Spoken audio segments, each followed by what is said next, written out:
제 어린 시절 가장 오래된 기억 중 하나는 한 친척을 깨우려고 무진장 애썼던 장면입니다.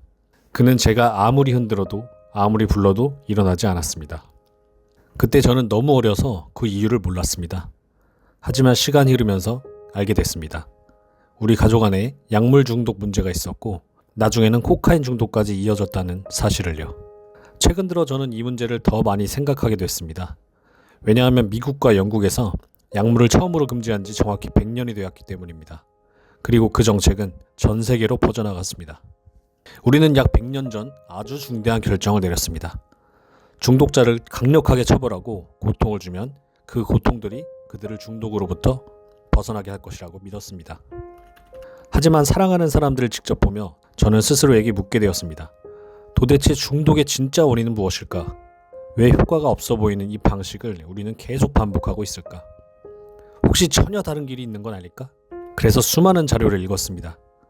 그런데도 저는 제가 찾던 답을 찾지 못했다는 걸 깨달았습니다.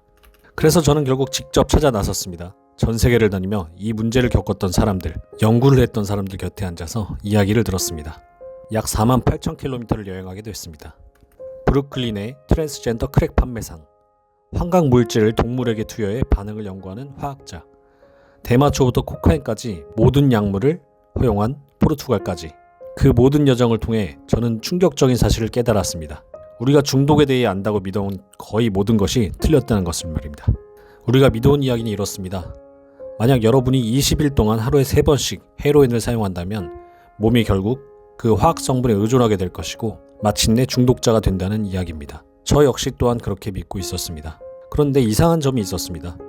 만약 제가 교통사고를 당해 고관절이 부러진다면 병원에서 저는 디아모르핀을 처방받게 됩니다. 디아모르핀은 의학적으로 정제된 헤로인입니다.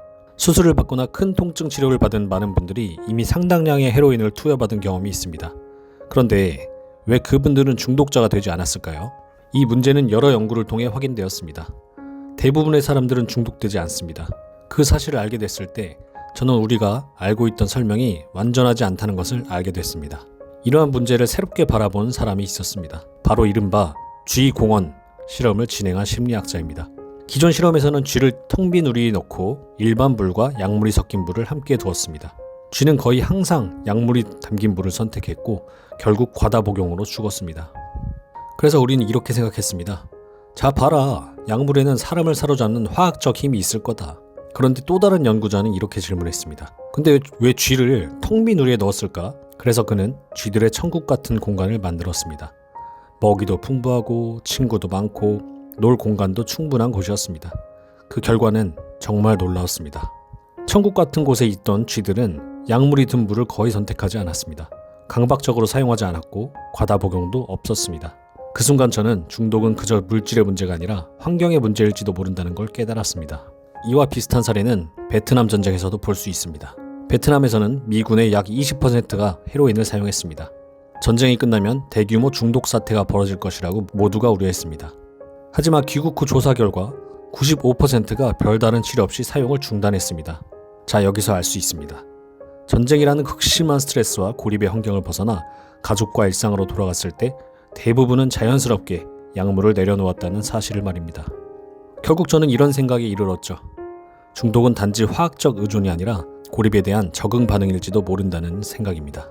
인간은 본능적으로 서로에게 이어지고 싶어하는 존재입니다. 서로에게 기대고 소속되고 의미를 느끼고 싶어합니다. 그런데 한 개인이 상처받고 고립되고 삶이 견디기 힘들어질 때 우리는 사람 대신 다른 대상에 매달리게 됩니다. 그건 바로 도박일 수도, 쇼핑일 수도, 스마트폰일 수도, 마약일 수도 있습니다. 저는 그때 중독의 핵심에는 의지 부족이 아니라 관계의 단절이 자리하고 있다는 것을 알게 됐습니다. 이 관점은 포르투갈의 정책에서도 확인됩니다. 2000년 포르투갈은 모든 약물을 비범죄화했습니다. 더 중요한 건 그 다음 조치였습니다. 이전에는 중독자를 처벌하는 데 쓰던 예산들을 이제는 그들을 사회와 다시 이어주는 데 사용했습니다. 일자리를 제공하고 소액 창업 자금을 지원하고 그들이 아침에 일어나야 할 이유를 만들어 주었습니다. 그 결과 주사 약물이 약 50% 감소했고 에이즈를 유발하는 HIV 감염률도 크게 감소됐습니다. 저는 여기서 분명히 사람을 고립시키는 정책은 중독을 악화시키지만 사람을 다시 이어주는 정책은 중독을 줄인다는 사실을 확인했습니다. 그리고 이 이야기는 비단 약물에만 해당하는 것이 아닙니다. 우리는 역사상 가장 연결된 시대에 살고 있다고 말합니다. 하지만 위기가 닥쳤을 때 우리 곁에 앉아줄 사람은 매일 만나는 SNS 팔로워가 아니라 직접 얼굴을 맞대는 사람입니다. 미국에서는 위기 상황에서 전화할 수 있는 가까운 친구 수가 1950년대 이후 계속 줄어들고 있다는 연구도 있습니다. 우리는 더 넓은 집을 얻었지만 더 깊은 관계는 잃어가고 있습니다. 저는 이 지점에서 우리 사회가 점점 더 고립된 우리처럼 변하고 있다는 것을 확신하게 됐습니다. 저는 처음부터 거창한 정치적 결론을 찾으려 했던 것이 아닙니다. 단지 사랑하는 사람들을 돕고 싶었습니다. 그리고 저는 네가 중독을 끊지 않으면 관계를 끊겠다 라는 방식은 전혀 도움이 되지 않는 것을 알게 됐습니다. 대신 이렇게 말하려고 노력하죠. 네가 어떤 상태든 나는 네 곁에 있을게. 나는 너를 혼자 두지 않겠어. 나는 너와 다시 이어지고 싶어. 자, 100년 동안 우리는 중독과 전쟁을 벌여왔습니다. 하지만 이제 이렇게 믿습니다. 중독의 반대는 참는 것이 아닙니다. 중독의 반대는 단절이 아닌 관계 회복입니다. 다시 사람과 이어지는 것, 다시 소속감을 느끼는 것, 다시 함께하는 것입니다. 감사합니다.